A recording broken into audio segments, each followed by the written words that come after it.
Яна, добрый вечер. Добрый вечер, Михаил. Le 8 mai 2025, j'ai répondu à la question de la chaîne israélienne 9. Que signifie la visite d'Al-Jolani en France, alors que tout le monde sait qu'il s'agit d'un djihadiste?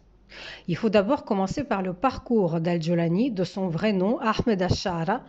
Il est né à Riyad, en Arabie Saoudite. Il se radicalise à partir de la deuxième intifada pour aider les peuples opprimés. Il passe en prison irakienne, à Abu Ghraib, où Al-Jolani rencontre Abu Bakr al-Baghdadi et ensuite il rejoint Daesh. En 2013, Mohamed Al-Jolani fonde le front Al-Nosra.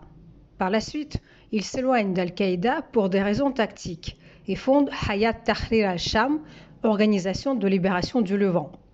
Cette organisation vise à libérer la Syrie, le Liban et Israël. Contrairement aux autres groupes, HTS, c'est ainsi qu'on appelle Hayat Tahrir al-Sham, c'est une abréviation, ne revendique jamais les attentats commis, comme Al-Qaïda ou le Hamas ou le Hezbollah. C'est ainsi que le massacre de 1700 Alaouites et 300 Druzes sont présentés comme accomplis sans qu'ils puissent contrôler ces milices. Il en est de même pour les milices qui crient Kaybar al-Yaoud, rappel de l'extermination des Juifs de Kaybar par le prophète Mohammed.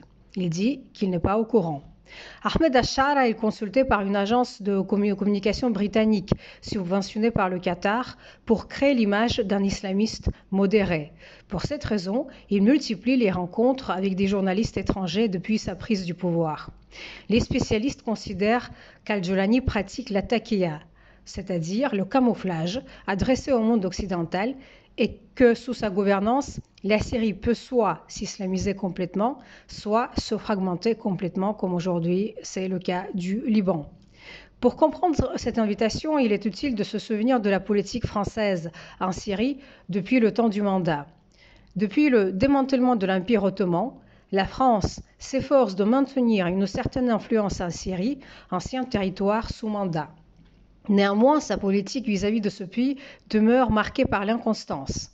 Par exemple, en 1982 ou en 1983, le président François Mitterrand garde le silence après l'assassinat de l'ambassadeur français à Beyrouth, de même qu'à la suite d'attentats terroristes perpétrés par les services syriens au Liban, il ne dit rien. En 2001, Jacques Chirac accueille Bachar al-Assad à Paris, puis assiste aux obsèques de son père, Hafez al-Assad, devenant ainsi le seul dirigeant occidental à marquer cette présence diplomatique. En 2015, le président François Hollande engage la France dans une campagne de bombardement contre les territoires contrôlés par l'État islamique, dans lesquels opérait également Al-Jolani. Pourquoi une invitation à d'Al-Jolani maintenant ? L'invitation pourrait répondre à l'intention de devancer une rencontre prévue entre Donald Trump et Al-Jolani en Arabie Saoudite. Elle pourrait également viser à contrebalancer les efforts de Netanyahou, qui soutient les Druzes syriens attaqués par les milices d'Al-Jolani. C'est également une tentative de reconquête de l'influence régionale en Syrie. Яна Гриншпан, большое спасибо за столь подробный и развернутый комментарий. Спасибо и до связи. Спасибо, Михаил. До Всего свидания. доброго.